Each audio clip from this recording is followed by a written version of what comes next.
Yo, what up?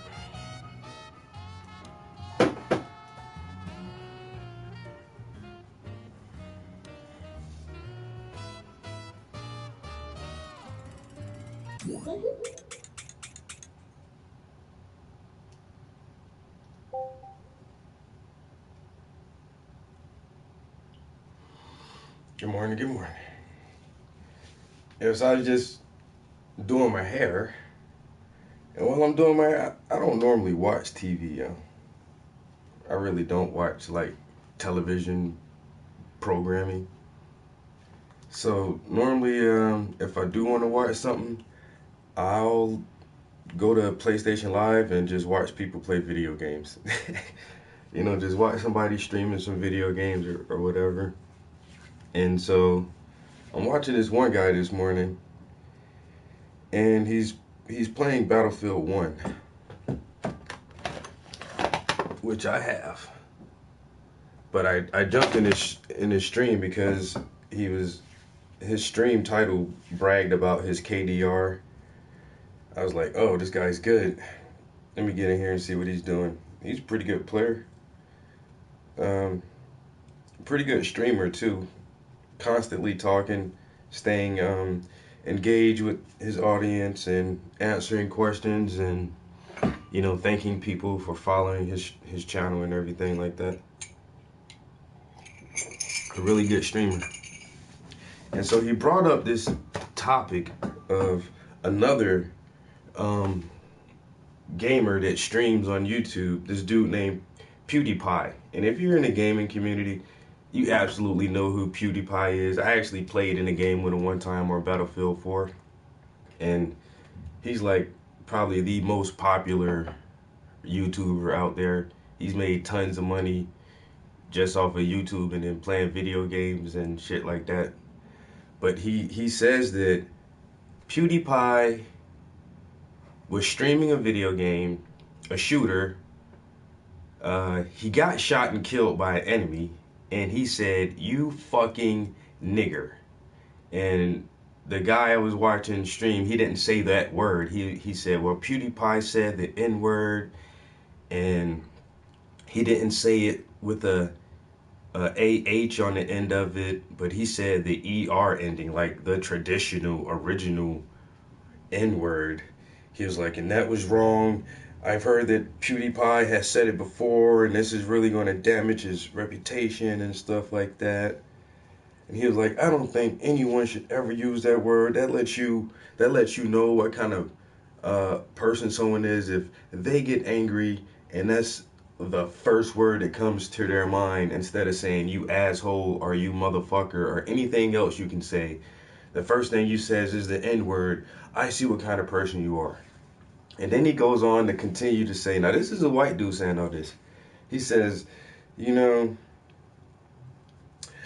I use the word sometimes with the AH as it's a synonym for pal or comrade. But normally I don't say it in public. If I say it, I'm at home or whatever. If I'm listening to music or watching something funny, like, that nigga's funny as shit. Like, but he was like, I really don't use it in everyday society. And so I'm like, I actually thanked him for bringing up the topic of this dude, calling somebody a nigger while he was live streaming. I'm like, yo, thanks for bringing that up. You know what I'm saying? That's some crazy shit that is 2017 and that shit still happens. But as we went along, and he started saying that he uses the word, but he uses it in the friendly context as a buddy, a pal, or a comrade, or a companion, or something like that. And it's like, but for me, for white people, it's like, why? Why do you want to use the word at all? You know what I'm saying? The blacks in America took that word and changed the spelling and the connotation of it so that it's not derogatory. And I don't even think that I don't necessarily think that was a good thing for us to do, honestly. Like, we should have just banished the word completely. I know a lot of people don't really agree with that, but it's like, but I told him, I was like, my first comment was damn, everything has been taken away from us. Can't we just have that? Y'all can't even let us have that fucking word, yo. After we took so much to change the meaning of it so that it is somewhat a term of endearment depending on the context and who is speaking it and who it is being spoken to. And I can understand that completely because that's how I was raised, nigga. We just say nigga, and I have to consciously, I have to make a conscious effort not to use that word sometimes. And I went on to say, if I do use that shit, normally it's me talking to other black people. I don't call white boys, what's up, nigga, my nigga, and I don't let white boys call me that shit. So what is it with this? You want to use this fucking word. Why is it that no other race has taken a derogatory term of description for them and changed the connotation to a positive? Nobody else does it but us. And since we have been able to actually accomplish that, sticks and stones can break my bones, but words will never hurt me. Oh, you want to call me a nigga? Shit, I'll change it up. Yeah, you say nigger. I say nigga, my nigga, and now it's something different. Nobody else can't do that. Crackers don't go around saying, hey, what's up, my cracker? What's up, honky? What's up, pink toe? Spanish people don't go around, what's up, spit? What's up, wetback? Chinese and Asians don't go around, what's up, you chink? You chinky eye? Like, nobody else does that. But somehow we were able to take a negative connotation and turn that shit into a positive term. And now everybody wants that shit too. Like, we can't keep shit for our fucking self. It's so fucking ridiculous and asinine. And I'm in this fucking stream trying to fucking explain this shit, but I can't fucking text that. I don't say how motherfuckers type so fast on the PlayStation controller. Motherfuckers like, oh, you're a troll. You don't know what you're talking about. And then something was like, somebody, they changed it into other shit. And this is how Europeans always do this shit. Once you start on black issues, and then they want to put all they other issues into it. That shit went from civil rights to fucking, now it's fucking rainbow rights and gay rights and all this other shit. But that shit started for us. We started the fucking fight. You know what I'm saying? We made a standpoint and set a precedent. Now everybody want a bandwagon on that shit. So we started talking about the N-word, and somebody was like, yeah, and I know some gay people who call themselves queers. They call each other queers and try to make it cool and acceptable. I was like, yeah, but being gay is a choice. Being enslaved is not a choice. If you want to be gay, okay, go ahead and be gay. And then, because somebody calls you a queer or a faggot or a homo, now you're going to try to take those words and turn it into a term of endearment, like, oh, you so queer, or whatever.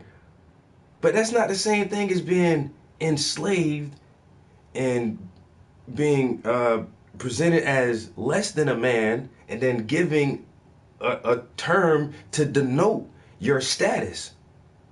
It's not the same thing as being gay. And then we get on this whole fucking gay debate. Like I said, people choose to be gay, not to be enslaved. Really? Do you really choose to be gay? I'm like, all right, is that even are you really asking me that question? Do people choose? Yes, of course you have to choose to be gay. Oh, people are born gay. Fuck all that bullshit. You're not fucking born gay. You choose to be gay. And then it was like, how can you say that? That's not right. I'm like, nature? It's, being gay is anti-nature? Then the dude says, oh, there's homosexuality in nature. If you consider nature to be trees and plants and animals, there are other animal species that have, homosexual intercourse. I'm like, yeah, that's rare, very fucking rare and uncommon throughout nature because of reproduction. We have to reproduce to keep species going. So if homosexuality was the main trend in any genus, species, phylum, then there would be no fucking life on the planet because you can't reproduce. And then they say, oh, then there's one other girl jumps in. I think her name was Amy or something, and she's a lesbian. Says, our planet is totally overpopulated. Um, Reproduction isn't a main concern for the human race anymore. Bitch, you stupid.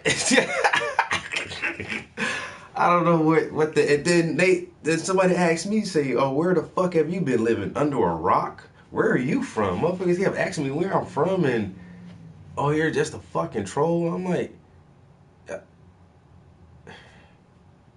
I don't get it sometimes. I know I'm not the fucking smartest man in the world, but are we not having the same conversation? Are we not talking about the same issues? Uh, Overpopulation is a fucking myth created by Europeans and Western culture because Europeans know that they are the smallest group on the planet and they are drastically being outnumbered even more to the point where they may be on the brink of extinction. And so they come up with this crazy pseudoscience hypothesis of overpopulation because there's too many people on the planet and we can't sustain everyone. It's a fucking lie. It's a fucking lie, and everybody knows it. It's like this planet is not overpopulated at all by any means. By any means. Every person, every living person on this planet can fit within the boundaries of France. Yeah, we'll be shoulder to shoulder, packed in like fucking sardines. But France alone, everyone on the planet can fit into France. There's enough room and water and natural resources for everybody on this planet, and probably double the population of this planet. Double. But the small elite want to control all the natural resources and want to keep certain areas deprived and underdeveloped so that their reign of tyranny is not toppled. And so this overpopulation shit has been getting me forever, ever since the first time I read the Georgia Guidestones. And that's the first thing, the very first thing that the Georgia Guidestones states is to reduce the population and maintain a population under 500 million people. You know, there's like 7 billion of us now. In order to get a population down to 500 million, you would have to kill probably like 93% of the people on this planet. But then at the same time, they're going on and, oh, our food production, we can't produce enough food to provide and sustain for everyone. What? We can't make enough food. What? America wastes enough food every year to feed 2 or 3 fucking countries in waste. Just waste products. You know why? Because we have the Food Network. It's all food all day. We even have the Travel Network, the Golf Network. You know, we specialize in shit. You know what I'm saying? But we don't have the Less End Poverty Network, or Less End Hunger Network, or Less End War and Tyranny Network. We don't have those networks. You know? We can't come up with no shit like that. But we can come up with the Food Network and all different kind of eating contests. Let's see who can eat the most hot dogs. Let's see who can eat the most hamburgers. Or let's see who can eat the biggest hamburger. This hamburger weighs 14 pounds. Let's see who can eat the biggest pizza. But other countries are starving and we can't figure out how to feed everyone. Right. Oh.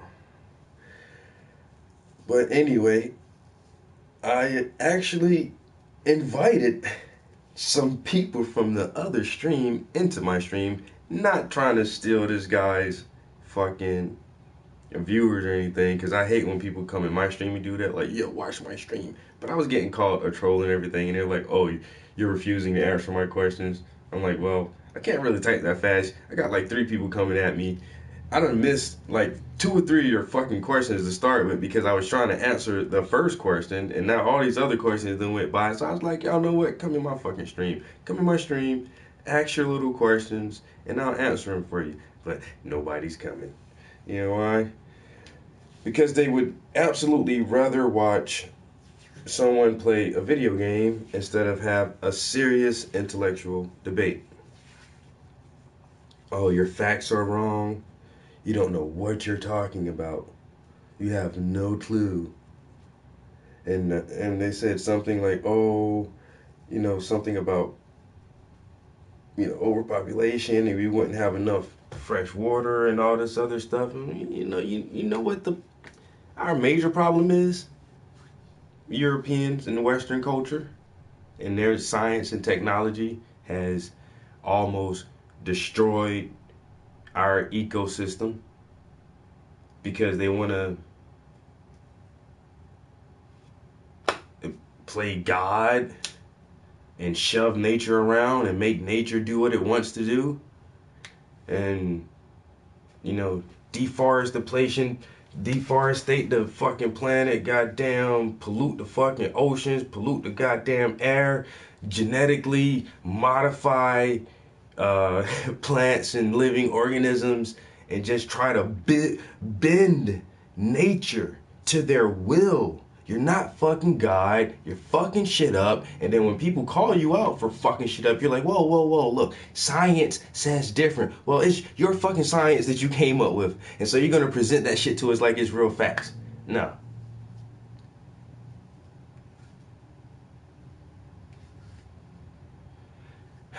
That's what's up, yo. Some people can't handle the truth, though, man. I be trying to tell these motherfuckers, man. I don't know all the facts, but the shit I know is legit. I'm not gonna sit up here and spout some bullshit. But some motherfuckers, they have a false intelligence or a false sense of intelligence, and they believe that their opinions are hypotheses or motherfucking theories are actual facts when they're not. They're fucking theories and hypotheses. Oh my God, yo, I've been up all morning trying to fucking, did I get all of them twisted? This is the best mirror. This is better than a mirror, It's better than a mirror. Oh, got them bento knots in there. Let them sit for like another 10 minutes and then take them out. I really need to go fucking bzz, bzz, and do that little shape up. Damn, my forehead shiny as fuck. And pitted too. My shit look like Maine Ave, all them potholes. Nice. Yeah, I let it sit for a second and then draw them things down. I couldn't believe I got called a troll. That's crazy. Because I'm trying to teach y'all some shit.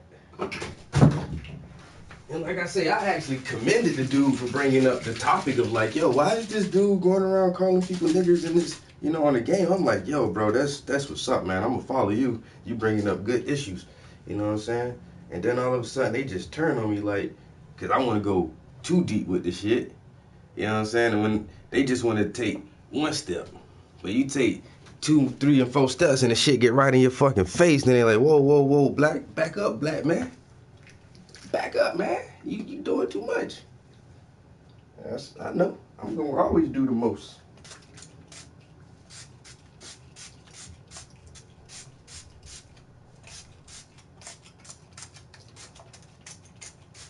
Got that soul glow. Just let your soul glow. Just let it shine through. Just let your soul.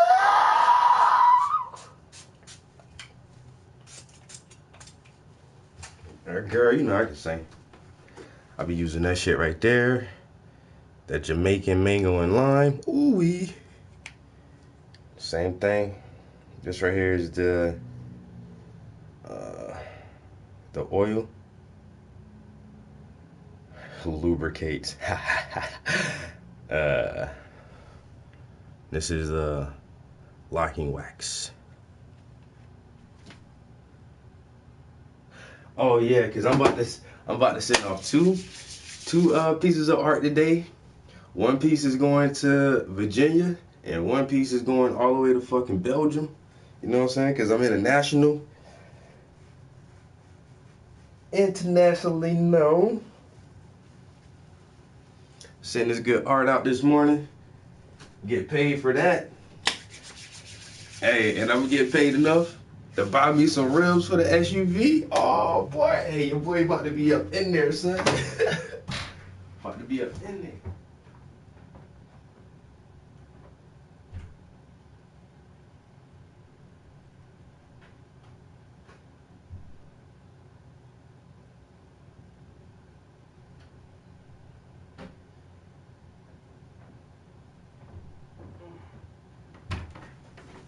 Now I know it's not beer, but I don't know what it is. I walked in the bedroom just now to grab my towel. I was like, smell like beer in this bitch, yo. But I know it's shit. I ain't drink no beer in the bedroom. And my girl don't drink beer, period. I don't know what the fuck smells like beer, yo. Oh yeah. So I'll show you the art I'm shipping out.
I'm dropping pictures. All right, so I know you guys already seen these, but definitely got to show them again before they're gone. I'll be right back.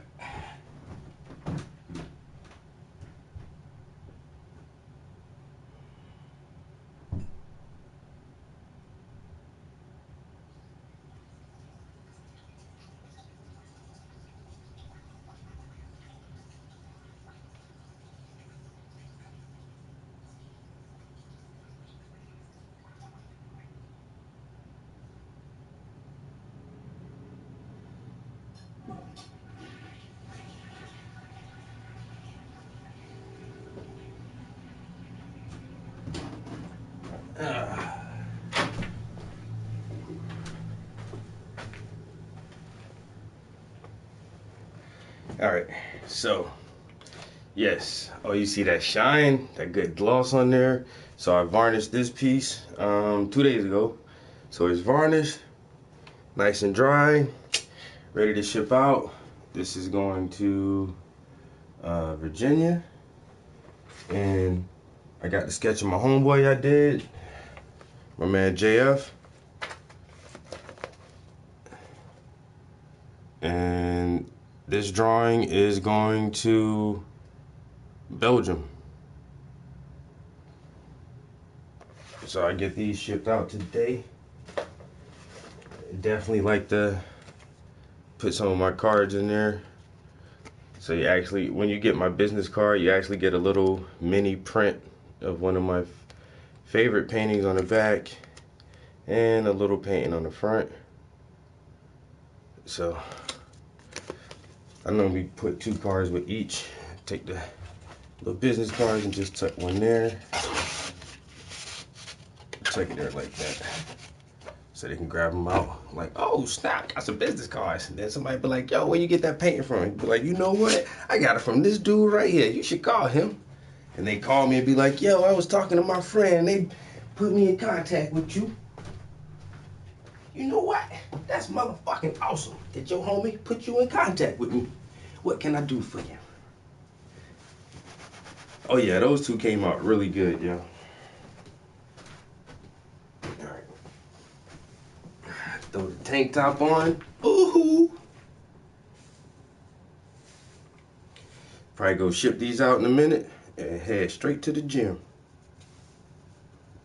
I needed to have some breakfast. I ain't had nothing but some coffee this morning.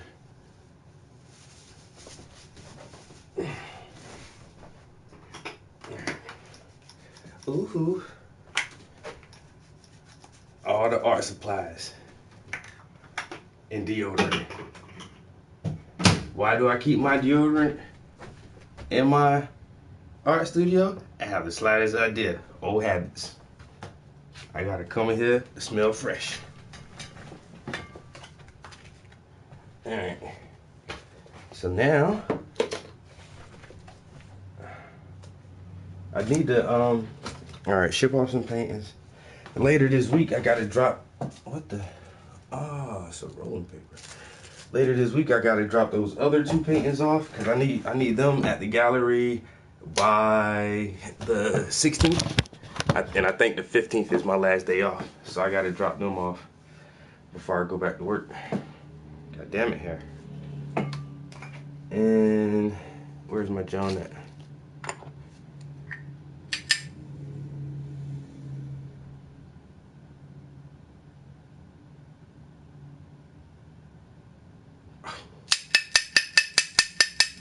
My bag.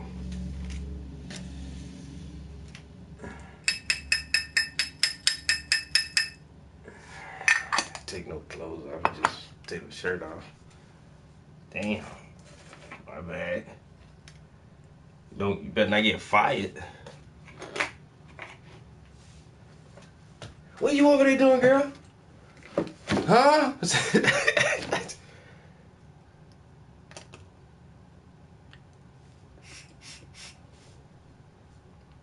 Better not get fired.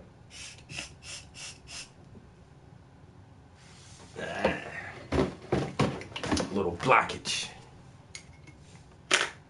Smokey, I might not be the smartest man in the world, but from over here, like you taking shit. Girl, what you doing? Nothing. I ain't doing nothing. What? I'm watching YouTube, nigga. Shit.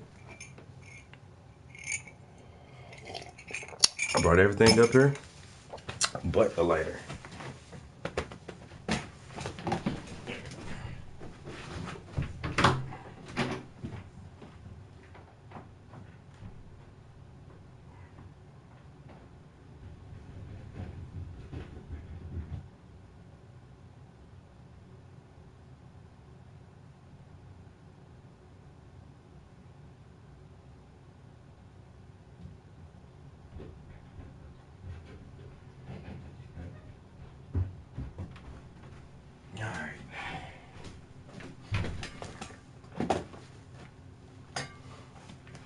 Uh-oh.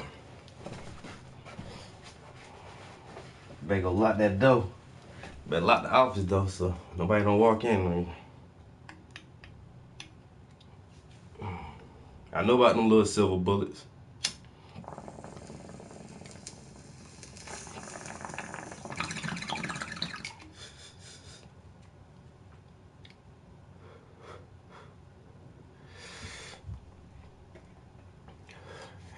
I'm the bank manager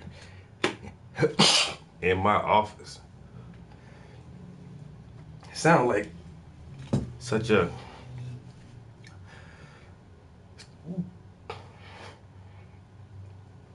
corporate businesswoman. You know?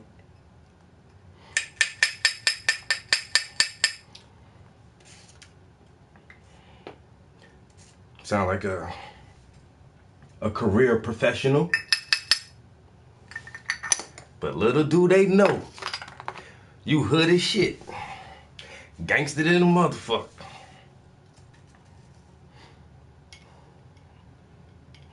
I'm a bank manager. Gangster as shit. Trying to fool them people.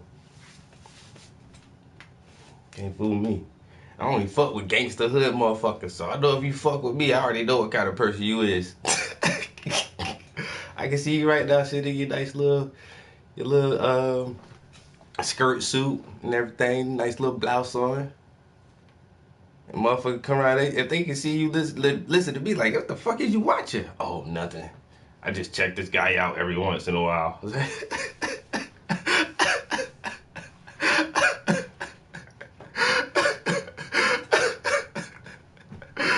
Oh, damn. Gangster is shit. I know you like hearing those words. I want to speak to your manager. Oh, send that bitch right this way. You got a fucking problem? Come here, step in my office. Look, bitch, I don't work for you. You know what I'm saying? You can take your account somewhere the fuck else. I don't give a damn, bitch. I want to talk to corporate, bitch. The 1-800 number is on the goddamn pamphlet. Tell them I said my name is fuck off.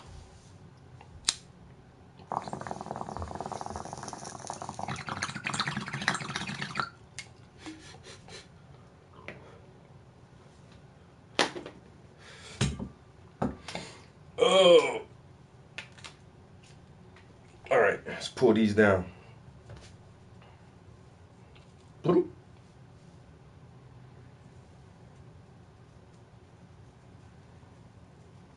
I know that's right. That's the only way to be, man. Gotta be direct. People call it confrontational. I just call it being direct. I go up to somebody, I say, do you have a problem with me? And they think I'm being confrontational. I'm just asking a question, man.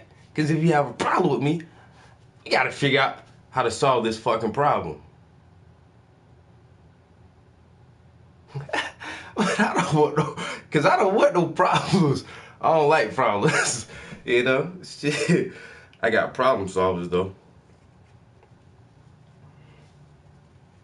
Because I'm direct. But I'm friendly, I'm nice, I'm polite. I think I got a good personality. Yeah. I just want to do my job, you know. I ain't want no problems. Especially at work. You know, I just come for a paycheck. I don't come to pick up problems. You know? Oh, man. I got to do something yesterday. So I've been with my company for 5 years, something like that. Yeah. Started out at the bottom. Started from the bottom, now we here. Anyway. Started from the bottom, yo. Had motherfucking beef with this one motherfucking team lead. Swear down, this dude racist as shit, yo. I know that shit, yo. Swear he is. But goddamn, me and this motherfucker beef for fucking a year. Yo, man, this motherfucker, we beef so bad, yo. We was in HR. Yo, HR is like, look, man, y'all need to come see us once a week because we had to work the same shift. He's like, y'all need to come sit down with us once a week just to make sure y'all able to work together. I'm like, yo, I can't work with this dude. You got to move me, yo. So finally did get moved to a different shift. But I just still don't really like this motherfucker. I don't do overtime. This is my overtime. But this other motherfucker does overtime. So he got it. When he does overtime, it's on my shift, you know? So that's normally the only time I see this dude. But he's still a lead, you know? So sometimes I have to listen to him. But now, I'm in the motherfucking lead position. Because I started from the bottom, now we here. And this motherfucker did overtime yesterday. Ooh-wee. How the tables have turned. Yes, such sweet victory. Put that motherfucker in the grinding room.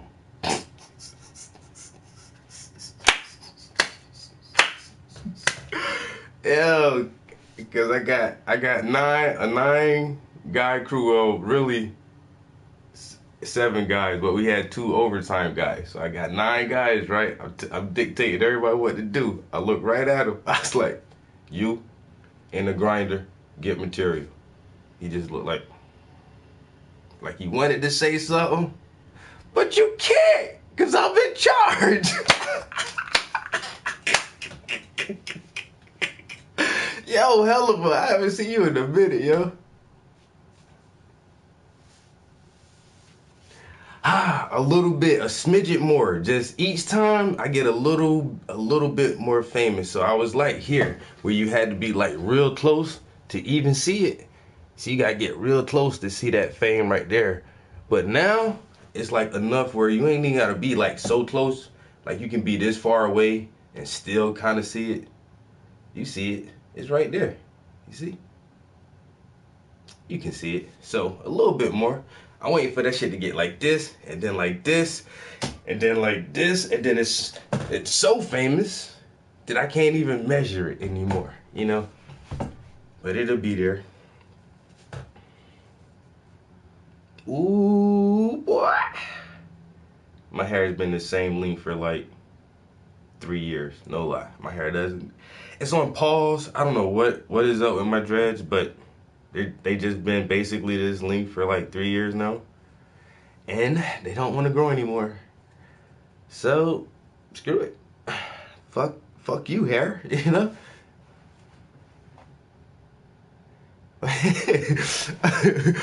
Yo, I say a lot of real shit, so I can't, you know, differentiate which one.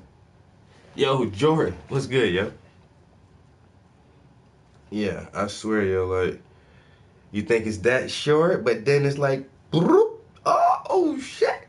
Now just imagine if my hair wasn't dreaded, because a dread is actually a coil itself. So my hair is probably 40%, anywhere from like 40 to 45% longer than what you can see. If I can like undread it and like stretch it out to its true length. That's the only thing about dreads though. But you see Damian Marley's fucking dreads. Oh, I might go get that album today. I'm happy I'm thinking about it. Stony Hill. I've been wanting to get this album since I heard about it. I just never went and picked it up yet. I'll go grab that today, yo, and bump that shit, yo. That's Stony Hill. But Damian Marley, yo, his fucking dreads to his ankles. That shit crazy. Like standing up, his hair is like touching his fucking ankles, yo. I don't even really know if I want my hair to be that long. Like, how heavy is that shit? That's like 50 pounds of hair. You know how strong your neck got to be? You know how strong your neck got to be to hold up 50 pounds of hair constantly? Imagine when it's wet and when you wash it. It's like, your hair probably soak up like 10 more pounds of water. Now you got 60 pounds of hair. You gotta do neck crunches just to hold the dreads. I don't know, man. I ain't complaining that my hair on pause, you know. Would I even want my hair to be much longer than it is now? Psh, maybe not. I mean, I don't know. What would I do with a lot more hair?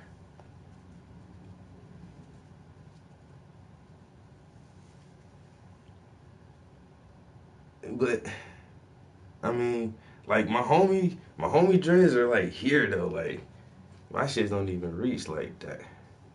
Oh, almost. But my homeboy dreads, this shit come like well past his chest line, like hanging down like that, yo. But it's just a lot of hair, yo.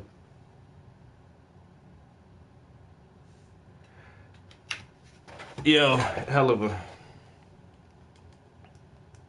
I'm gonna show you something real quick.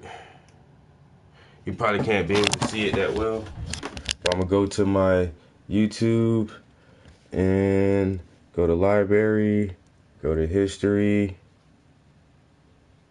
Let's scroll down. Some Tyler the Creator, some Immortal Technique, 9/11 documentaries, Dr. Amos Wilson. Oh, look at there, Alan Watt, Chill Step. Paintings with the Prince, The Rapist Christ, 9/11 documentary. Ooh, another Alan Watt. Leviathan, chemtrails. Chemtrails are real. Aux. Oh, I listen to my man Aux all the time. And then some Absolver gameplay. Some more Tyler the Creator. Some beats. Some more beats. A lot of beats. I'll listen to a lot of beats. But there's that wasn't it. But there's some more Alan Watt in there somewhere.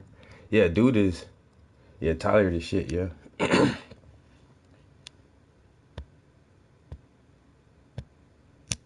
Uh-oh. Nata basta. A ragamuffin. Yeah, Alan Watt, I listen to his stuff a lot, yo.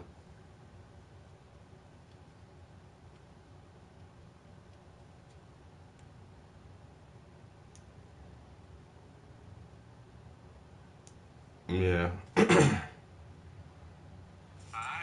like Verizon hooked the whole fam. You should switch to But if you not paying a ton for unlimited or overages. When you listen to Alan Watt, this is what he says. He criticizes modern Western thinking and ideals and certain Western philosophies about spiritualism and religion and different aspects of culture and society. But when he says Western, he means white. And a lot of the times he says, look, we got it wrong. Look how the Asians think.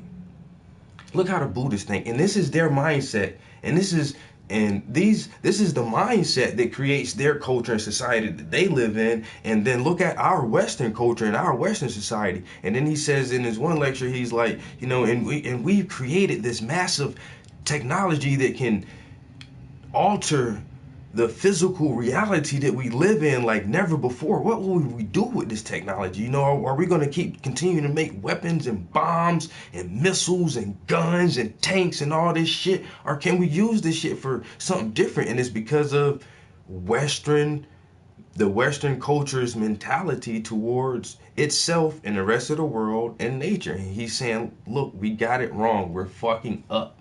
We need to get our shit together. We have a really big influence and we're not doing it right.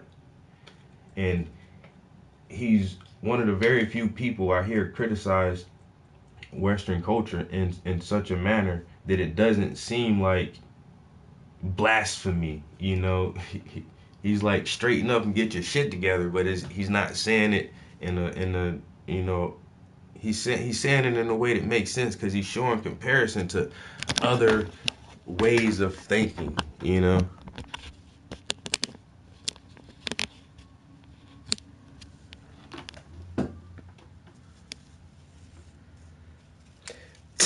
Yo, Art. Ooh, it looks like a fucking snake ready to attack. Tss. What? It's gonna strike at you. Tss. Oh shit.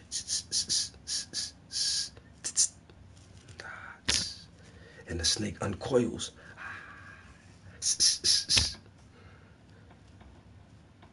Am I fucking retarded or what? Let me stop this shit, yo.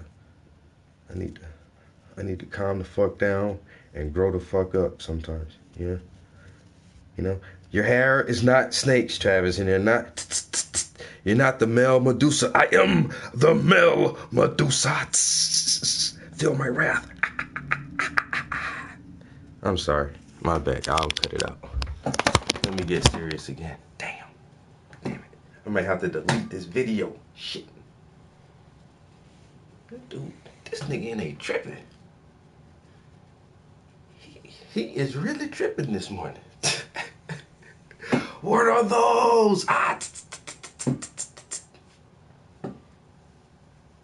The male Medusa. I was thinking about doing that shit one time. Like, I seen, I forgot who, not Petey Pablo, but somebody had like had their hair done in dreads where they were kind of like standing up. I was like, shit, what if I paint myself with snakes instead of dreads, yo? Snakes instead of dreads. Be like the male Medusa. But then, people like, that's pagan. You're not supposed to do that. Bitch, shut the fuck up. Holy ginger snaps, Batman. It's Trap House Entertainment. Look, Robin, there's no way to defeat his education.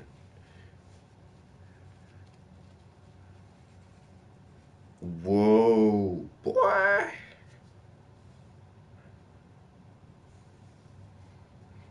Smells like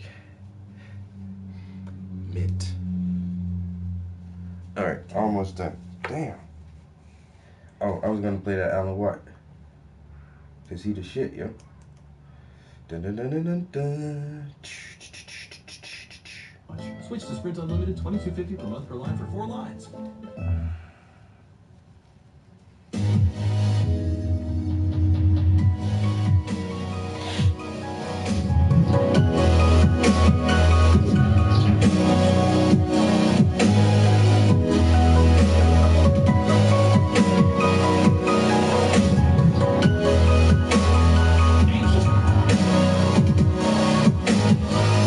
But we've done that.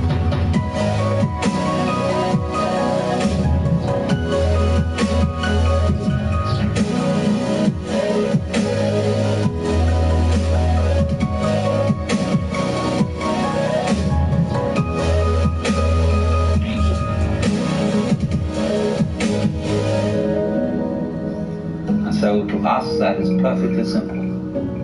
But imagine the kind of mentality, the kind of person to whom that is not simple at all.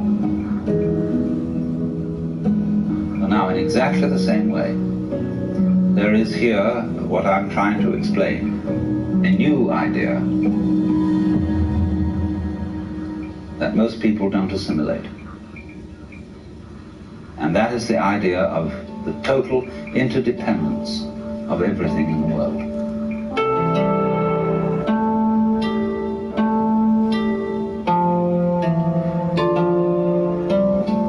The Buddhists in Japan call it Jiji-muge. Jiji-muge. Between thing and thing, there is no block. And they represent this imagistically as a network. Imagine a multidimensional spider web covered in dew in the morning. And every single drop of dew on this web contains in it the reflections of all the other drops of dew. And in turn, in every drop of dew that one drop reflects, there is the reflection of all the others again. And they use this image to represent the interdependence of everything in the world. In other words, if we give this dewdrop image, if we put it into a linguistic analogy, we would say this: words have meaning only in context. The meaning of any word depends upon the sentence or upon the paragraph in which it's found. The force is with you.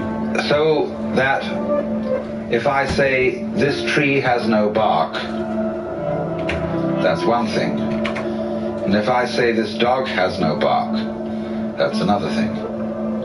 So you see always that the meaning of the word is in relation to the context.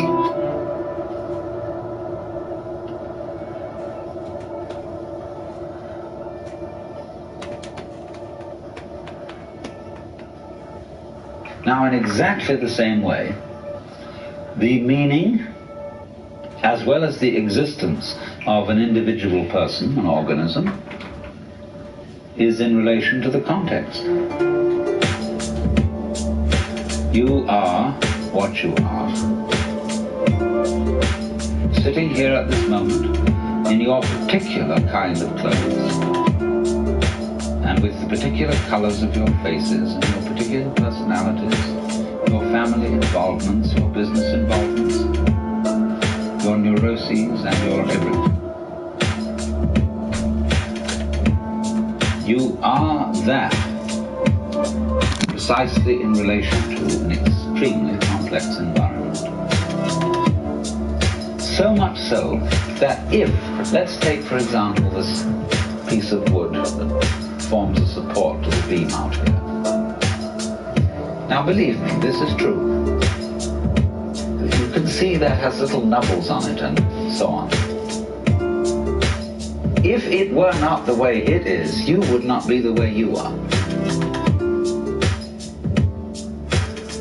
The line of connection between what is, it is, and you are, is very, very complicated. Also, we could say, if a given star that we observe didn't exist, you would be different from what you are now. I don't say you wouldn't exist, but you would exist differently. But you might say the connection is very faint, is something that you don't ordinarily have to think about.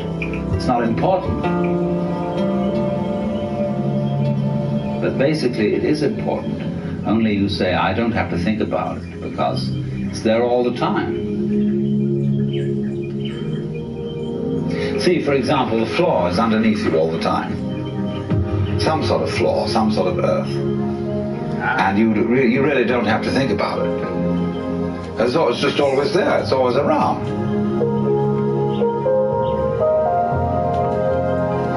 If you become insensitive, you stop thinking about it. But there it is.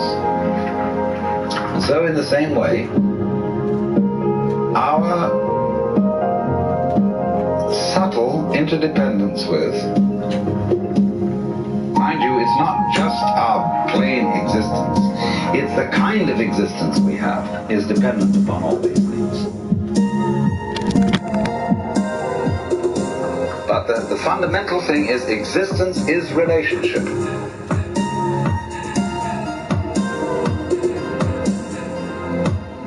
If my finger up here is all alone and the wind doesn't move and nothing touches it, it stops knowing that it's there. But if something comes along and does, immediately it's aware that it's there.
You see, it takes two. We could have so much fun, but it takes more than one. And she don't want it.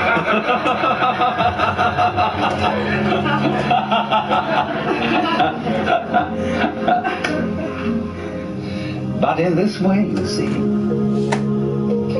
what we call duality, you can see, can't you, how duality is fundamental. It takes two. But duality is always secretly unity.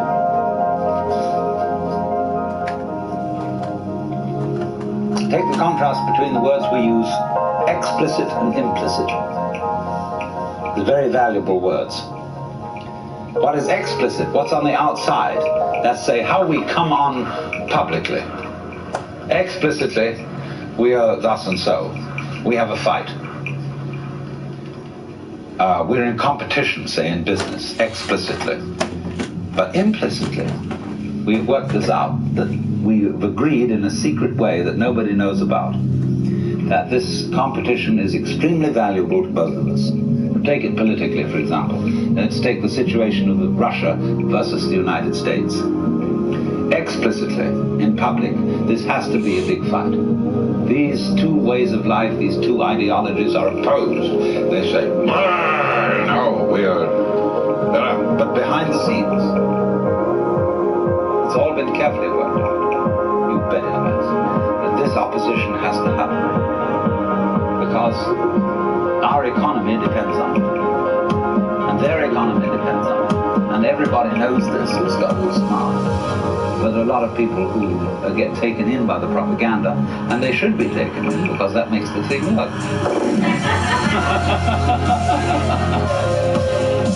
It's crazy. But that's the way it goes.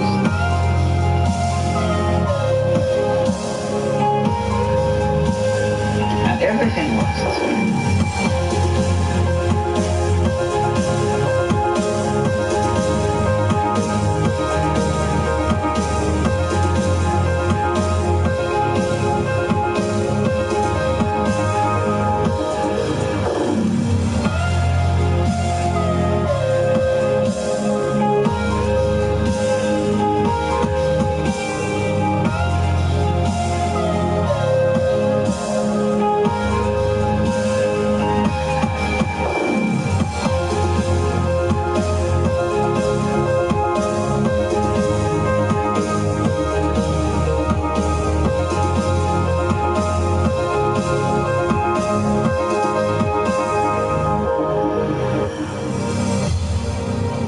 There is, for example, when swans start to mate, they're not sure what they're supposed to do.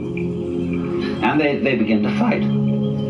I had a long talk about this with C.G. Jung. He lived on the edge of Lake Zurich, and he had a little summer house right on the water's edge, and there were many swans there. And I was getting up at the end of a conversation with him, and we were beginning to walk back to the main house, and I said, "Isn't it true that swans are monogamous?" And he said, "Yes, they are." He said, "Do you know, I have had most interesting relationships between these swans, and many of my female patients who thought they were homosexual." I mean, Jung wasn't a sexual snob. I mean, he understood all the legitimacy of all kinds of sexual variations. But he said it has been a point of departure for our discussions. And he said it's a very funny thing that when they begin to mate, they start fighting. And they don't know what it's all about, and then suddenly the fight turns into lovemaking. So that's what I mean. Underneath opposition, there is love. Underneath duality, there's unity. The Tweedledum and Tweedledee agreed to have a battle.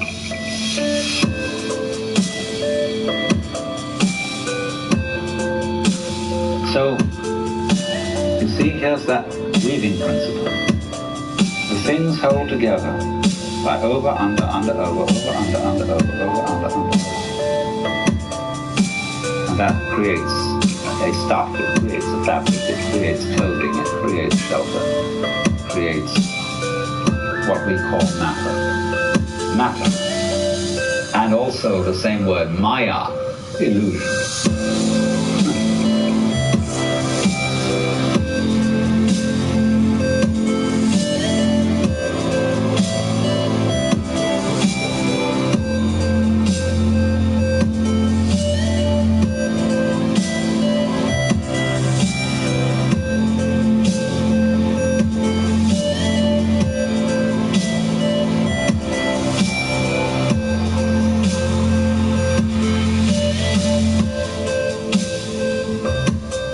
So we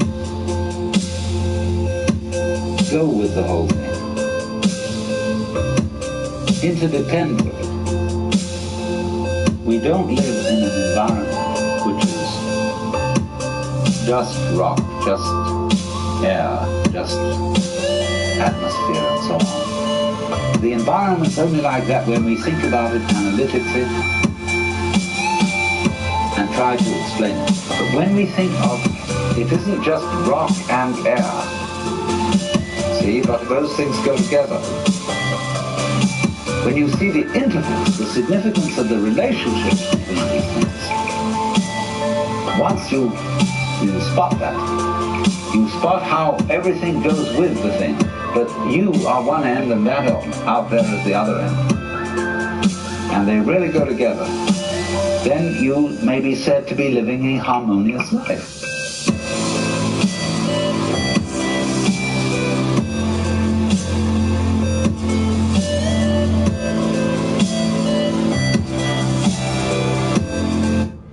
Yo, is this the Alan Watt you was listening to? Because there's another guy named Alan Watt I listened to also. He's Irish Canadian, I think. So I'm not sure. This Alan Watt is American. Or no. Or he might be.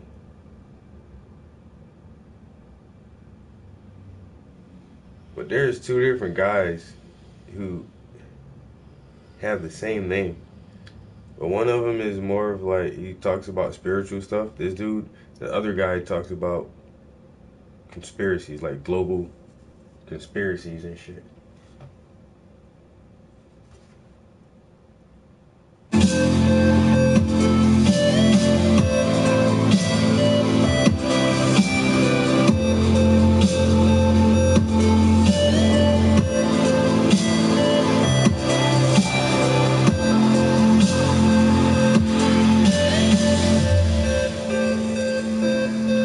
Reciprocity, a total mutual interdependence between what we call the self and what we call the other.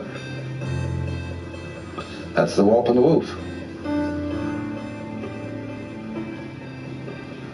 And so if you are perfectly honest about loving yourself, and you don't pull any punches, you don't pretend that you are anything other than exactly what you are, you suddenly come to discover that the self you love, if you really go into it, is the universe. You don't like all of it. You're selective about it, as we saw in the beginning. Perception is selection. But on the whole, you love yourself in terms of what is other. Because it's only in terms of what is other that you have a self at all. So then, I feel that one of the very great things that C.G. Jung contributed to mankind's understanding was the concept of the shadow. That everybody has a shadow. And that the main task of the psychotherapist is to do what he called to integrate the evil,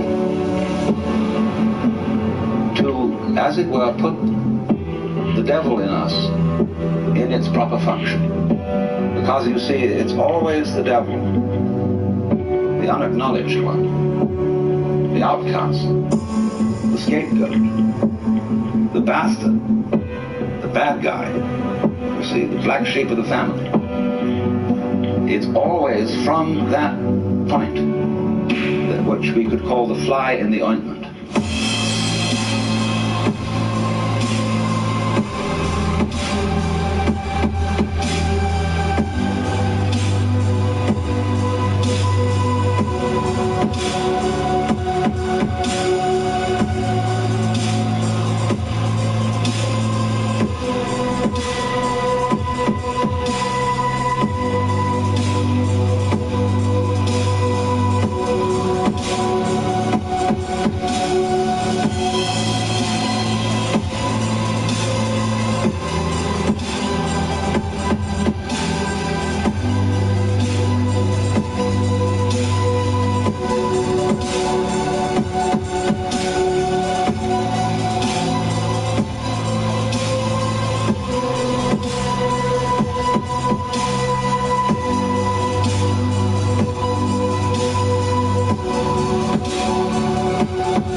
same way as in the drama, to have the play, it's necessary to introduce a villain.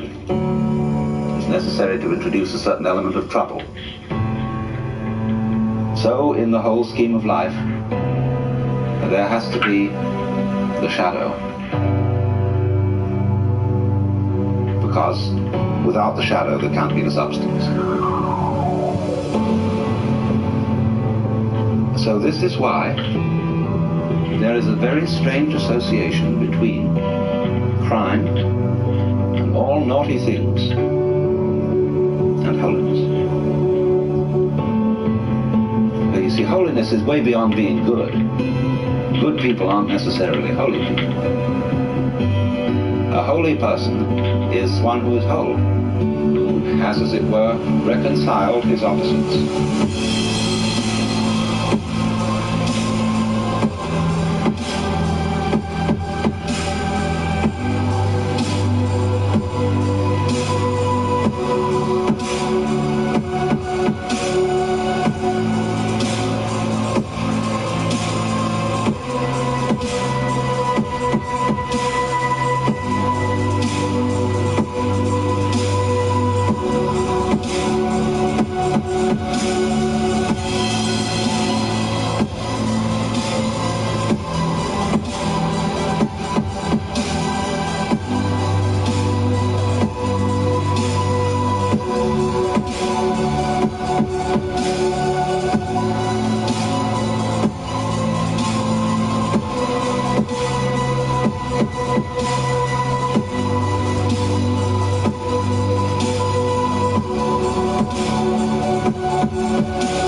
So there's always something slightly scary about holy people. And other people react to them in very strange ways. They can't make up their minds whether they're saints or devils.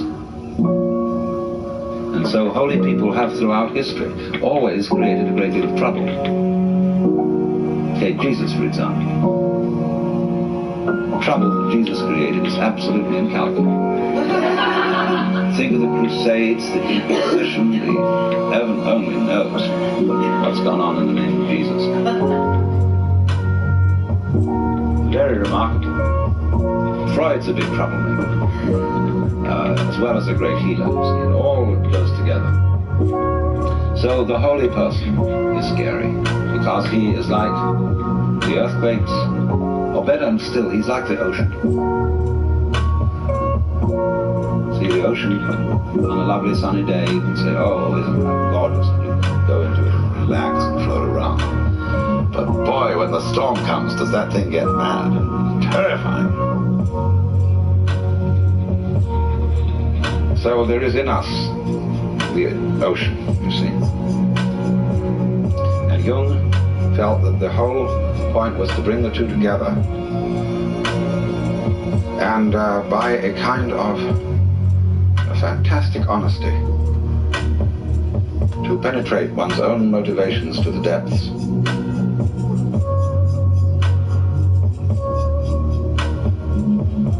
And he knew that nobody can be completely honest. That you will try and you'll have a great deal of success in exploring your motivations and your dark, unconscious depths. But there will be a certain point at which you will say, well, I've had enough of that. You know? Yeah, I've listened to several of his lectures before, like a couple years ago. And I don't know, like one day I just came across this. It said Alan Watt, and I'm like, okay, I know Alan Watt, but it was on a Chill Step mix. I'm like, Alan Watt, Chill Step. Like, what the fuck is that? I click on that shit, and it's Alan Watt and Chill Step. Alan Watt and Chill Step. Alan Watt and fucking Chill Step. Yo, how cool is that shit? Yo, I was like, holy fucking shit. Who the fuck thought of this? This is amazing. I want to meet the guy, the very first guy who thought to do this. I want to just shake his hand like, you're awesome. Yes, you did that. Yeah, you're the man. That was right on. Who would have thought to splice Alan Watt lectures into Chill Step? That's pretty fucking, yeah. I can fucks with that. Yeah, I definitely can fucks with that. Do you see how, in a strange way, there's a certain sanity in that? When a person indulges in a certain kind of duplicity, of deception, there is something, you all laughed when I said that, there was something humorous about it. And this humor is a very funny thing. Basically, humor is an attitude of laughter about oneself. There is malicious humor, which is laughing at other people. But real deep humor is laughter at oneself. Now, why fundamentally do you laugh about yourself? What makes you laugh about yourself? Because I'm funny as shit.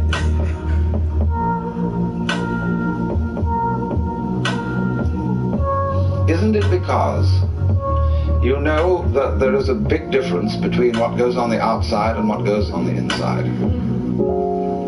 That if I hint, you see, that your inside is the opposite of your outside, it makes people laugh.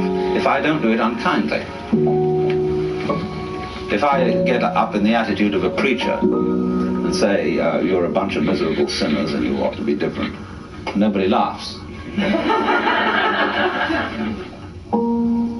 But if I say, well, after all, boys will be boys and girls will be girls, and we all know, then people laugh.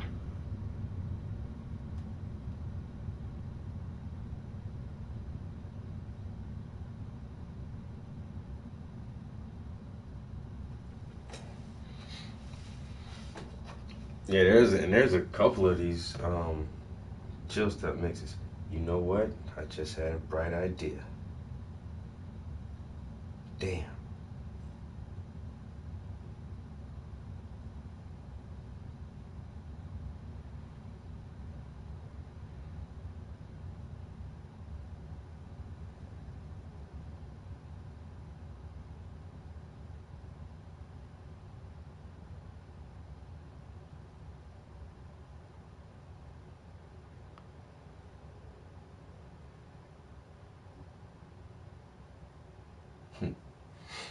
Okay.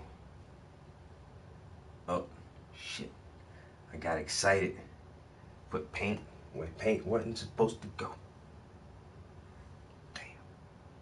It's all good though. I really do think I got an idea. It's just the same shit, but different.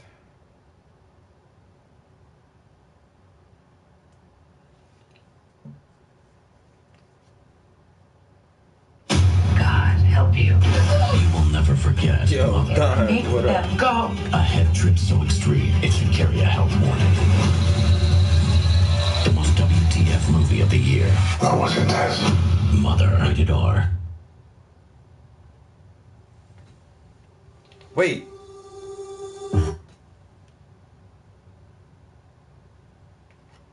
Did they just say WTF movie of the year? Is that a phrase now? Is that okay for kids to say now? That was just an advertisement for a movie?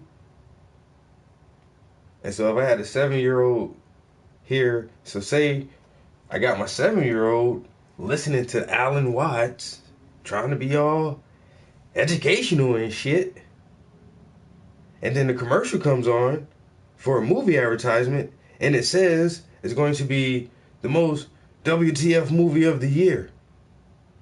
And then my 7-year-old says, Daddy, what does WTF stands for?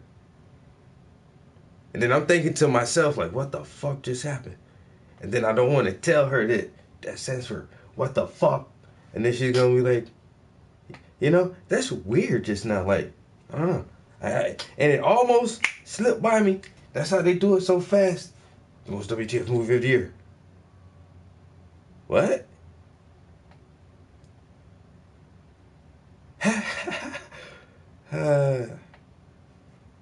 Wow. This seminar is about a very sticky problem. The problem to which the Buddha primarily addressed himself, which is that of agony, suffering. But before we get into that, we have to be clear about certain basics. And these basics have to do not so much with concepts and ideas as they do with a state of mind.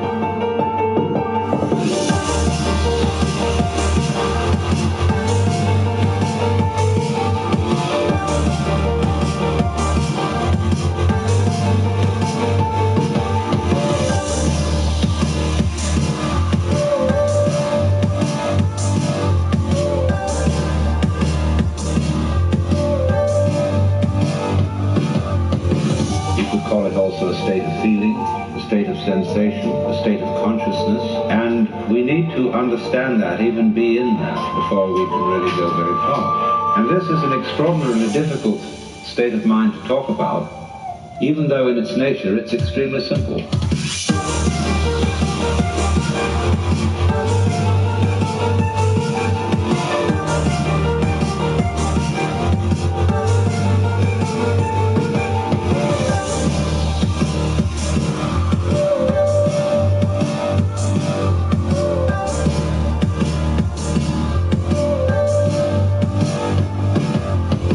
Because it is in a way like we were when we were babies, when we hadn't been told anything and didn't know anything other than what we felt, and we had no names for it.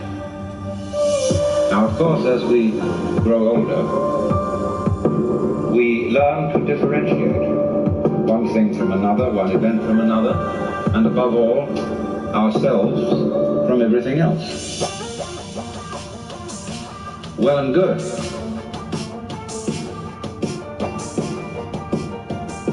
Provided you don't lose the foundations.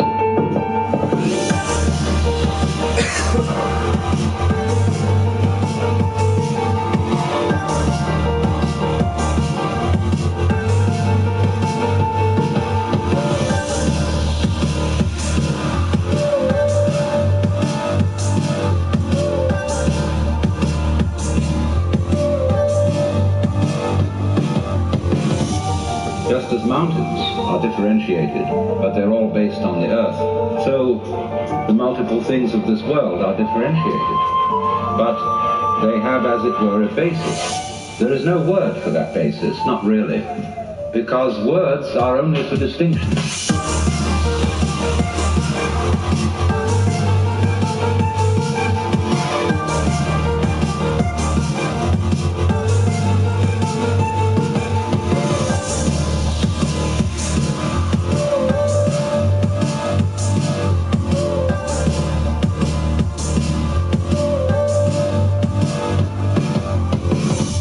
So there can't really be a word, not even an idea, of the non-distinction.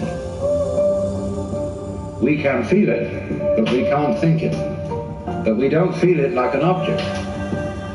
You feel you're alive. You feel you're conscious, but you don't know what consciousness is, because consciousness is present in every conceivable kind of experience. It's like the space in which we live, which is everywhere. It's like a fish being in water, and presumably a fish doesn't know it's in the water, because it never goes out. A bird presumably knows nothing of the air, and we really know nothing of consciousness, and we pretend space isn't there.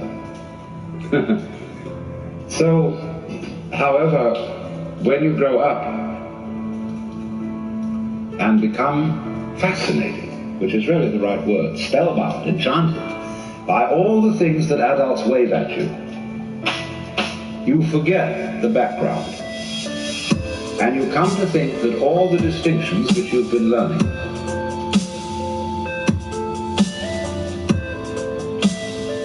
are the supremely important things to be concerned with. You become hypnotized, just in the same way as when the beak of a chicken is put to a chalk line, it gets stuck on that line. And so when we are told to pay attention to what matters, we get stuck with it, and that's what in Buddhism is called attachment.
Attachment doesn't mean that you enjoy your dinner, or that you enjoy sleeping, or beauty. Those are responses of our organism in its environment, as natural as feeling hot near a fire or cold near ice. So are certain responses of fear or of sorrow. They are not attachment. Attachment is exactly translated by the modern slang term hang-up. It's a kind of stickiness, or what in psychology would be called blocking, when you are in a state of wobbly hesitation, not knowing how to flow on. That's attachment, what is meant by the Sanskrit word klesha. So when the chicken has its beak put to the chalk line, it's got a hang-up. It's stuck on that line.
we get a hang-up on all the various things that we're told as we grow up by our parents, our aunts and uncles, our teachers, and above all, by our peer group.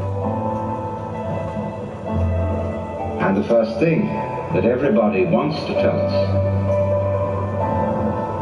is the difference between ourselves and the rest of the world.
Between those actions which are voluntary and those which are involuntary, what we do on the one hand and what happens to us on the other. And this is, of course, immensely confusing to a small child, because it's told to do all sorts of things that are really supposed to happen, like going to sleep, like having bowel movements, like not blushing, stopping being anxious, and all sorts of things like that.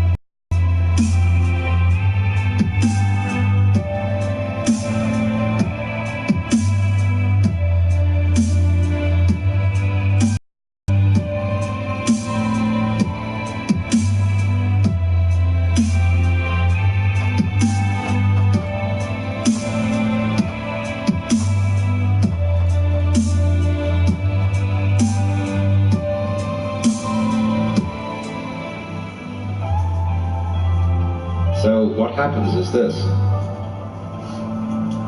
The child is told in sum that we, your parents, elders and betters, command you to do what will please us only if you do it spontaneously. And no wonder everybody's completely confused. We go through life with that burden on us.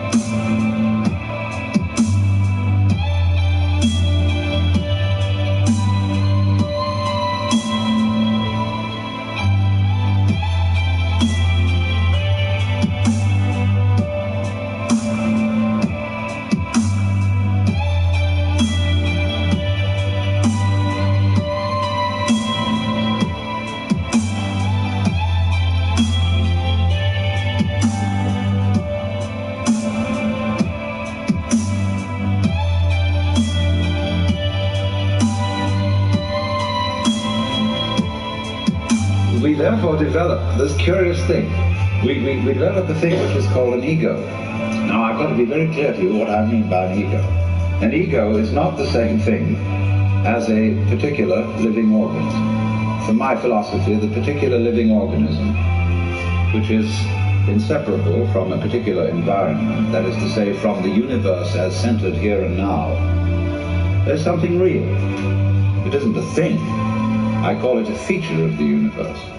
But what we call our ego is something abstract, which is to say it has the same order and kind of reality as an hour or an inch or a pound or a line of longitude.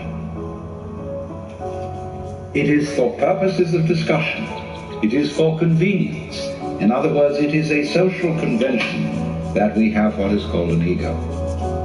But the fallacy that all of us make is that we treat it as if it were a physical organ.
As if it were real in that sense, when in fact it is composed, on the one hand, of our image of ourselves, that is our idea of ourselves, as when we say to somebody, you must improve your image.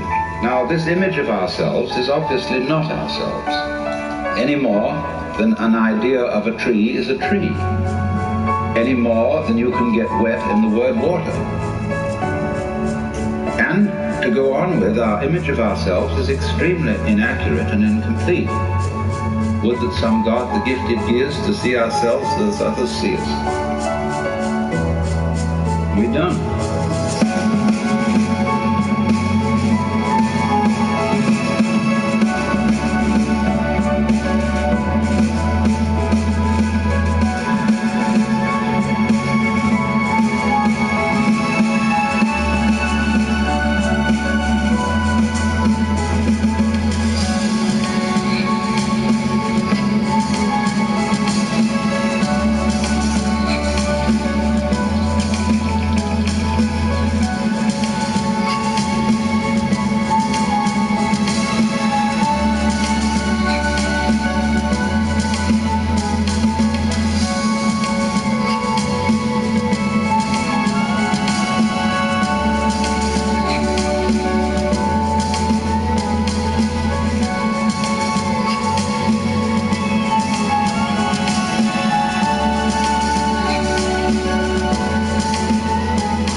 So my image of me is not at all your image of me. And might include any information to speak of about the functioning of my nervous system, my circulation, my metabolism, my subtle relationships with the entire surrounding human and non-human universe. So the image I have of myself is a caricature. It is arrived at through mainly my interaction with other people who tell me who I am in various ways, either directly or indirectly, and I play about with what their picture is of me, and they play something back to me so that we set up this conception. And this started very, very early in life. And I was told, you see, and you were told, that we must have a consistent image. You must be you. You have to find your identity in terms of image. This is an awful red herring. A lot of the current quest for identity among younger people is a search for an acceptable image. What role can I play? Who am I in the sense of what am I going to do in life, and so on.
a certain importance.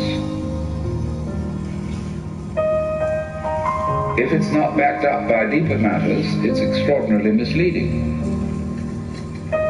So therefore, on the one hand, there is this image, which is intellectual, emotional, imaginative, and so forth.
We would say, I don't feel that I am only an image.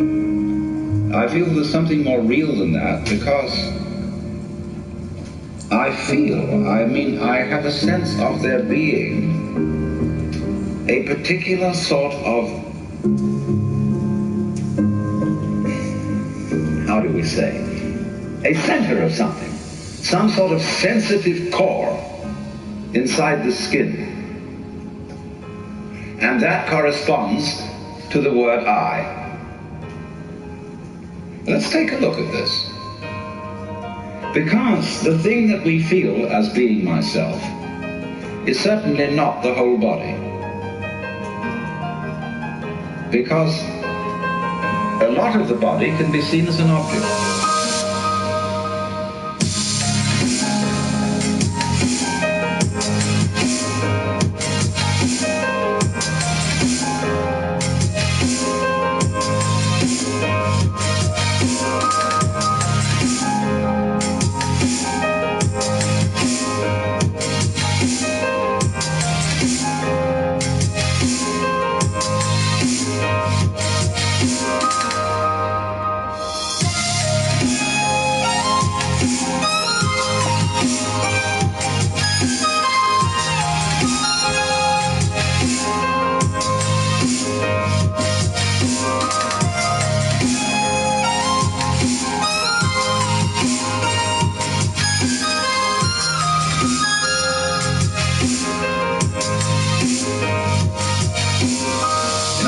If you stand, stretch yourself out, lie on the floor, and turn your head and look at yourself, you can see your feet and your legs and all this up to here, and finally it all vanishes, only there's a sort of a vague nose in one.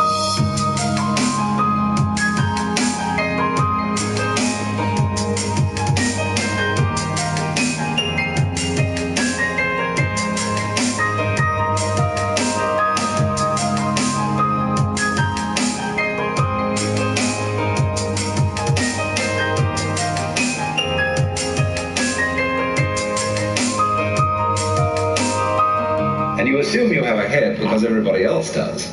And you've looked in a mirror, and that told you you had a head, but you could never see it, just like you can't see your back. So you tend to put your ego on the side of the unseen part of the body, the part you can't get at, because that seems to be where it all comes from, and you feel it.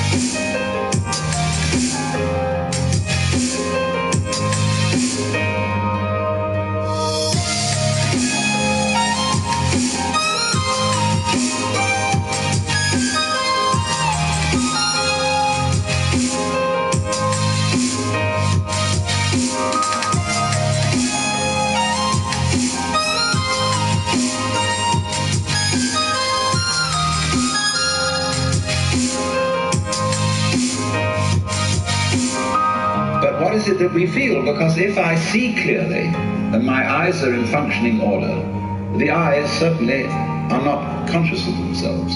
There are no spots in front of them, no defects, in other words, in the lens or in the retina or in the optic nerves that give hallucinations. So also, therefore, if my ego, my consciousness is working properly, I ought not to be aware of it as something sort of there, being a nuisance in a way in the middle of things, because your ego is awfully hard to take care of. Well, what is it then that we feel? Well, I think I've discovered what it is.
It's a chronic, habitual sense of muscular strain, which we were taught in the whole process of doing spontaneous things to order. When you're taking off in a jet plane, and the thing has gone rather further down the runway than you think it should have without getting up in the air, You start pulling at your seatbelt. Get this thing off the ground. Perfectly useful.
So in the same way, when our community tells us, look carefully, now listen, pay attention, we start using muscular strains around our eyes, ears, jaws, hands, to try to use our muscles to make our nerves work, which is of course futile. And in fact, it gets in the way of the functioning of the nerves. Try to concentrate. And then when we try to control our emotions, we hold our breath, pull our stomachs in, or tighten our rectal muscles to hold ourselves together. Now pull yourself together! Immediately, what are you going to do? What does a child understand by that? He does it muscularly, pulls himself together. This is useless.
So everybody chronically pulls themselves together, so that it's so funny if you get a person that just lie on the floor and relax. There's the floor under you, as firm as can be, holding you up. Nevertheless, you will detect that the person is making all sorts of tensions, lest he should suddenly turn into a nasty jello on the floor.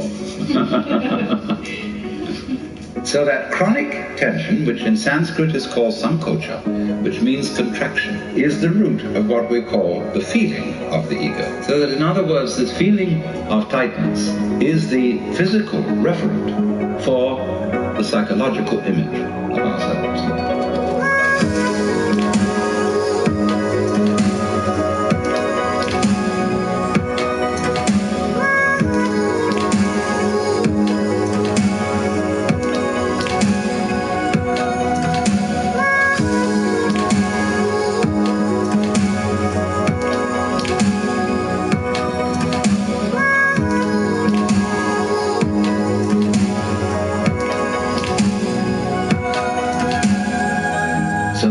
The ego as the marriage of an illusion to a futility. Even though the idea of an I with a name, with a being, is naturally useful for social communication, provided we know what we're doing and take it for what it is. But we are so hung up on this concept that it confuses us, even in the proposition that it might be possible for us to feel otherwise. Because we ask the question, if we hear about people who have transcended the ego. Well, we ask, how do you do that? Well, I say, what do you mean? You, how do you do that? because the you you're talking about doesn't exist. So you can't do anything about it, any more than you can cut a cheese with a line of longitude. Now that sounds very discouraging, doesn't it?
Supposing that I say to you, each one of you is really the great self, the Brahman. And you say, well, all you've said up to now makes me fairly sympathetic to this intellectually, but I don't really feel it. What must I do to feel it really? My answer to you is this. You ask me that question because you don't want to feel it really. You're frightened of it. And therefore, what you're going to do is you're going to get a method of practice so that you can put it off. So that I can say, well, I can be a long time on the way getting this thing. And then maybe I'll be worthy of it after I have suffered enough.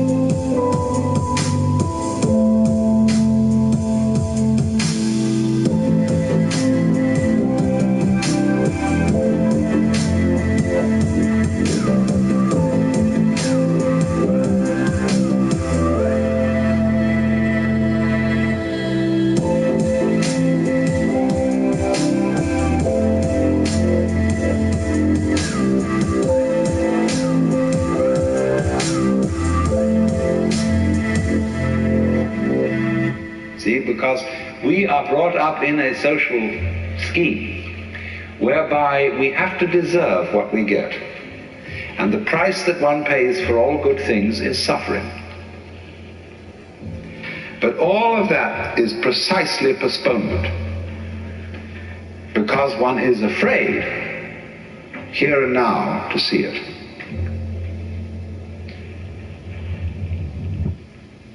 If you had the nerve, the real nerve, you would see it right away. Only that would be, when one feels you shouldn't have nerve like that.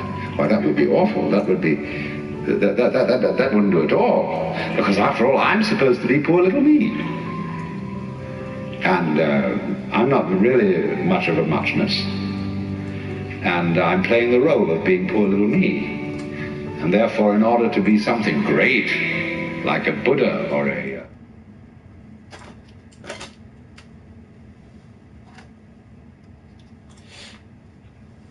What up, bro? What you doing? Yeah. What happened to you yesterday, man?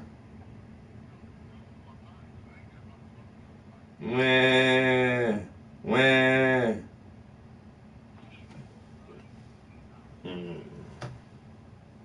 It's It's all good. I did legs all by myself.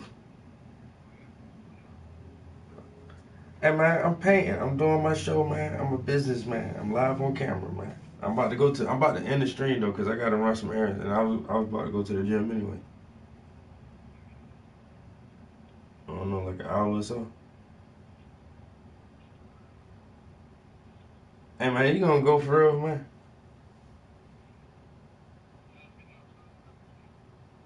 What? Go ahead and do that anyway. Oh shit. All right, I'm gonna hit you back in a minute, man. Okay, then it'll be that's the pre-workout. That's the pre-workout.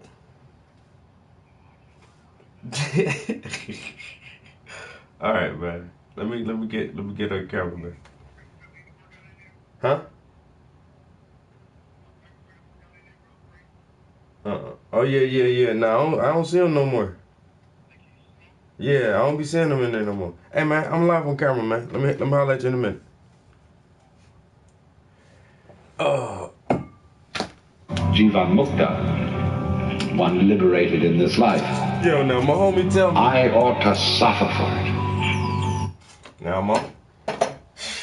Now yesterday was our last day of work, yo. We worked 4 days, 12-hour shifts, 48 hours, yo. Tyson. Yo, so our shift is there's already 8 hours of overtime built into our schedule. You know what I'm saying? Most people work 40 hours a week or whatever. No, I work 48 hours a week. 4 12-hour shifts. So yesterday was the last day of our rotation. My homie was like, yo, going to the gym tonight? I'm like, dude, I don't know, man. This is the last day of work, nigga. Yeah, I'm tired. I gotta wash my hair and do it. Come on, man, let's go to the gym, man. All right, man, what are you trying to do? Let's do legs. On the last day of the rotation, I've been at work for 4 days. And you want me to go to the gym tonight and do legs? I don't know about that, dog. Oh, yeah, come on, man. It'll be good. I'll be there with you, man. You know, teamwork. All right, man. I'll be at the gym. I get to the gym. 30 minutes go by. 45 minutes go by. An hour goes by. An hour and a half. I was like, this dude is not coming to the gym.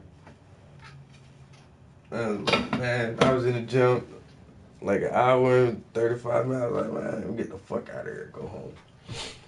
I did get a good little leg workout, man. I got some scrawny fucking chicken legs. And I gotta work these things out. So I can start wearing my Speedos to the beach. I'ma wear my Speedos to the beach. Speedo to the beach. I'ma have some massive ass thighs. Some kick-ass calves. And wear my Speedos to the beach. Think I should write those lyrics down or nah?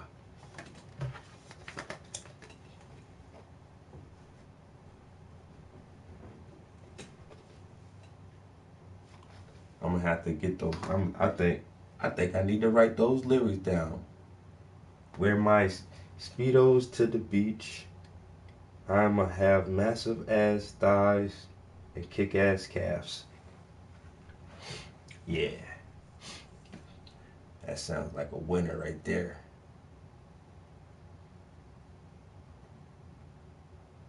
You know what I'm saying? Hit single of the year, watch out.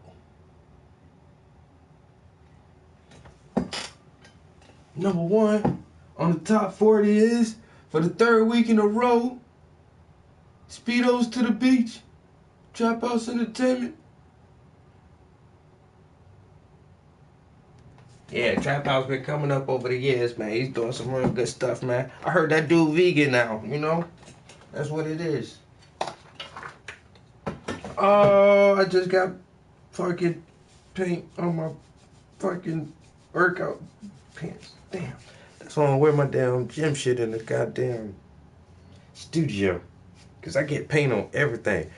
I think I wanted to get paint on there. That's why I wore them in here. Or else I wouldn't have done that. Damn. Alright.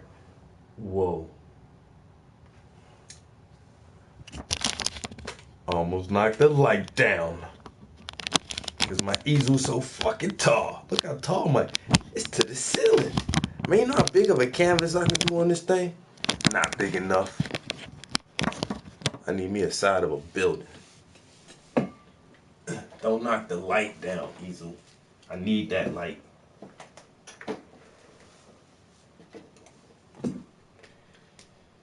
So, been working on the shirt. Oh, snap. Getting some highlights in there.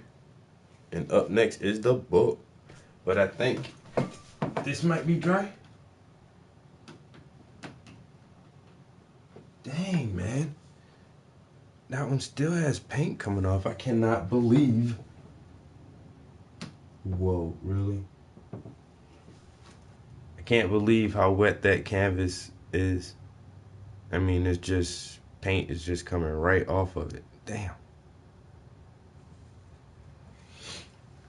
Oh my goodness. I gotta figure something else out with that. I should have put some dryer in there. So I was gonna work on this other canvas, but psst, there's a portion of it that's dry, but I would hate to keep handling it with the wet portion, then I keep smudging paint everywhere. I might try to work on it though, honestly.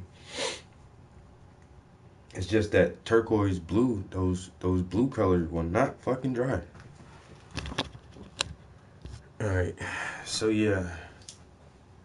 Working on the shirt, getting that squared away.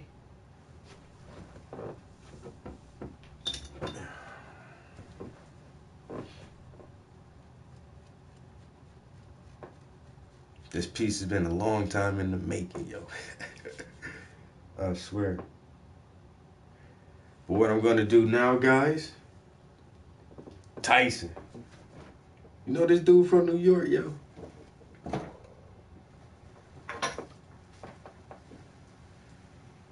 Did y'all know Tyson was from New York? Alright, I see it. Whoa, tripping. So I'm about to go mail some shit out. You know what I'm saying? About to get paid. Well, I really need to clean this up real quick. So this is a little quick sketch I did with one of my homeboys from Belgium. I'm about to send him this. Then I have some art in Belgium. And I got to ship this commission out. And this is going to Virginia. So I got 2 pieces going out today. I just shipped a piece off to Virginia not too long ago. And then this is the piece I'm complaining about, which is still wet. All the turquoise, all the blue is like not drying as fast as I want it to. And but her skin is dry. Like, I could put a layer of paint over there.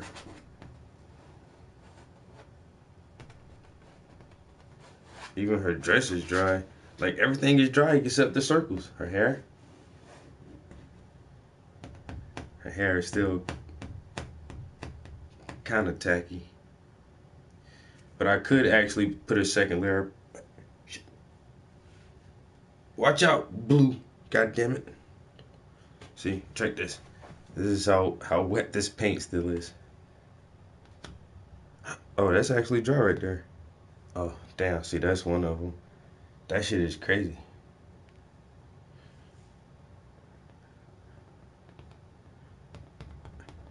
Alright, so that one is dry. It seems like the color different sometimes. It's this color right here. It's not drying. It's ridiculous. Yeah, but this is another commission that I'm working on. This is gonna be tight when it's done, you know. And then get that one shipped off. I think this one is. I'm not quite sure what state she lives in. I gotta figure that out. Oh, North Carolina. Yeah, I know them parts.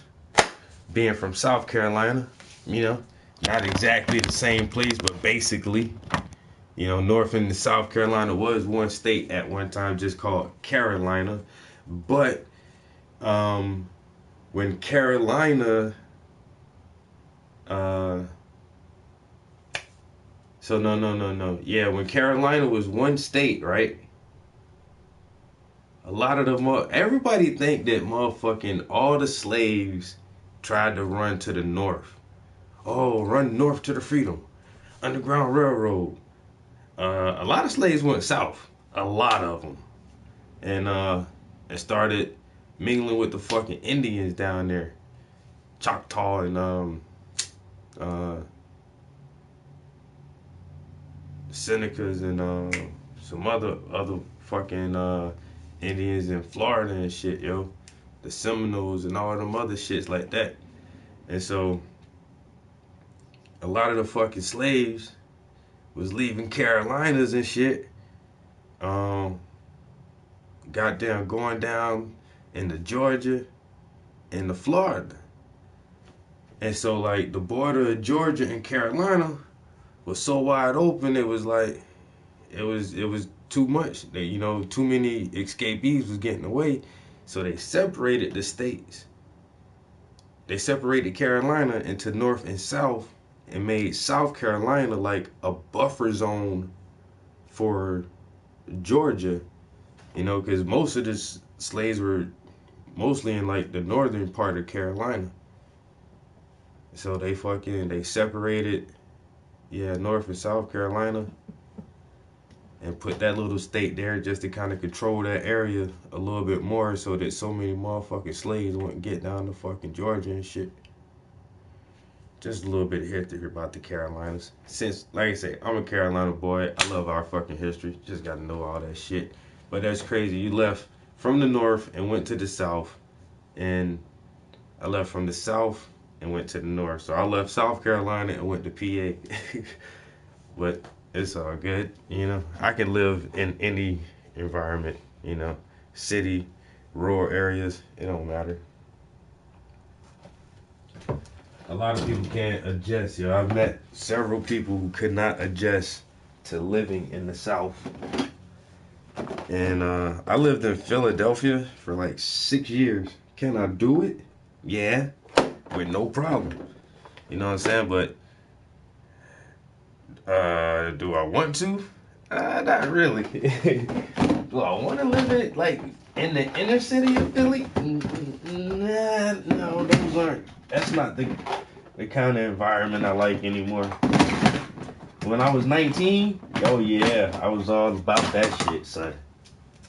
All about that city life. But now, I'm not 19 anymore.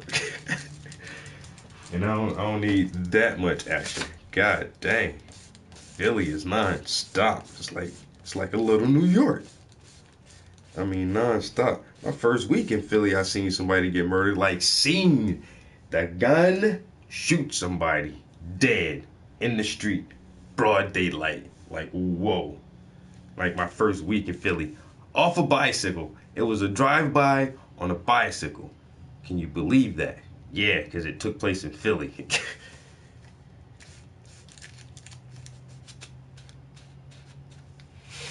That's flipping crazy.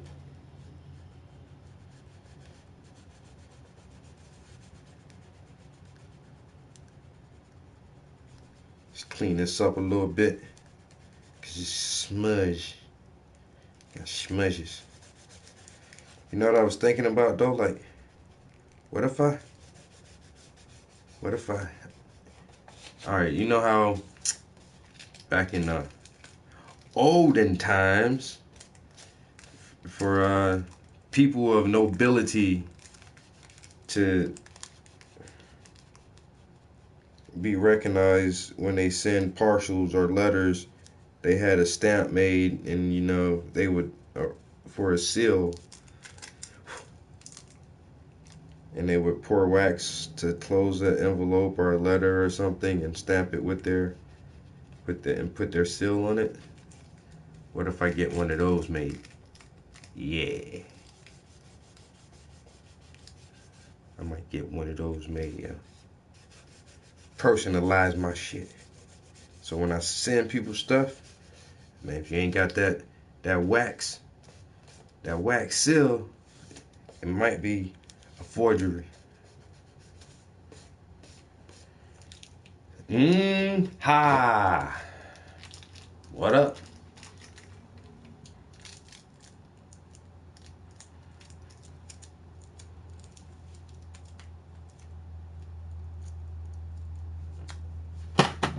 All right.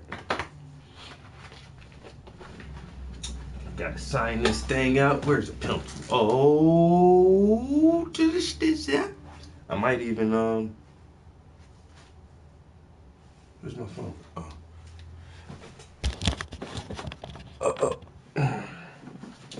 I should go. My girl went and got. I might do it. Oh, it's already 10 o'clock. How long have I been here? Almost. Damn, I've been here over 2 hours. And I've been up since like 4 this morning. I was kind of congested this morning, yo. I could not fucking sleep. My nose was stuffy.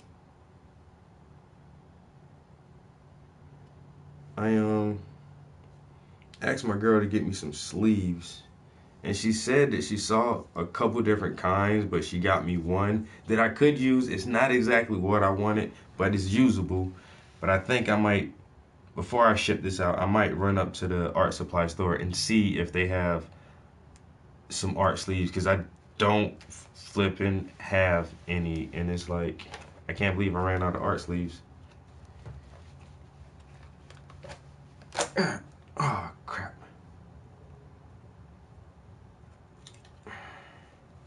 My pencil is stuck in the coil. Crap, come on. I like messages. They make me feel important, like I need a secretary. Hey, Cindy, any messages today? One, I think it's from New York. Cool. I heard something fall, but I saw nothing. What the fuck was that? If nothing falls, does it make a sound?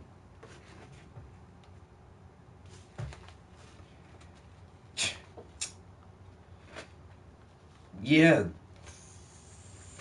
Fucking genius. Got the goddamn pencil stuck in the binding. Now my lead is gonna waste out and it's gonna fall on the floor and break. And that's just wasted lead. Oh, see? What? Did it go anywhere? This lead is expensive. This is Parisian lead. You know, you don't find this kind of graphite anywhere, boy.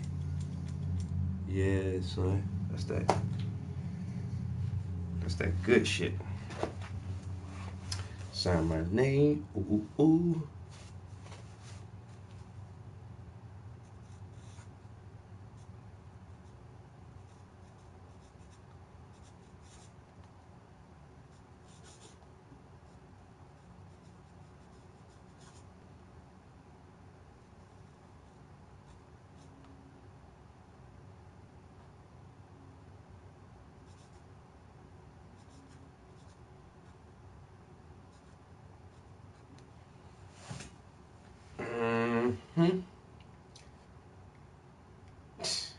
Boy, you all good this morning. You got messages and ideas. Don't hurt yourself now.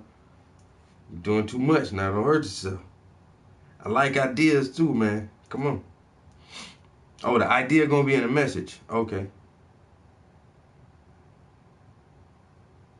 Okay. I got you now, buddy. The idea is in the message.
All right.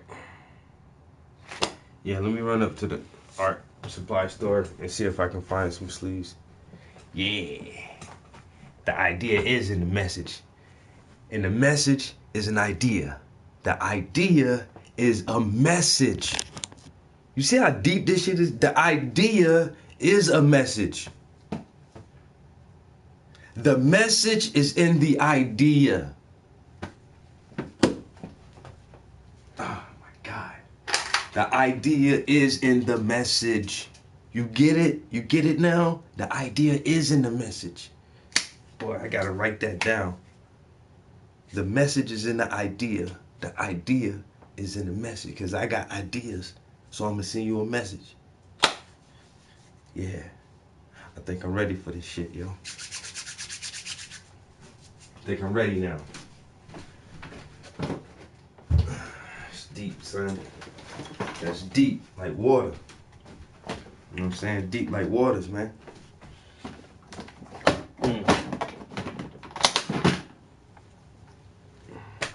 So, appreciate everybody for watching, coming through, checking me out, chilling with me for a little while. Still working on this painting. I'm still working on it. It's not done yet. I'm doing the Michael Jackson hand. I don't know why. But yeah. It'll be done shortly. In like a little bit. Shit. It'll be done when it's done. You know? You feel me? It's getting there though. But anyway, like I said, let me run a couple errands. Then I'm probably gonna meet my homie at the gym for a little while. And then probably take a nap. And then I'll probably come back in the studio and paint a little bit more and come hang out with you guys. But yo, you guys are awesome. I can never say that enough. You really are. I do this because you guys watch. You know, if nobody watch, I'll turn off the camera. I'll still be in the studio painting. It doesn't bother me. I'm not going to ever stop painting. But since you guys do seem to enjoy watching, I like turning on the camera. And it's awesome that you guys stop by and check me out. So have a good day, man. Peace. Until next time.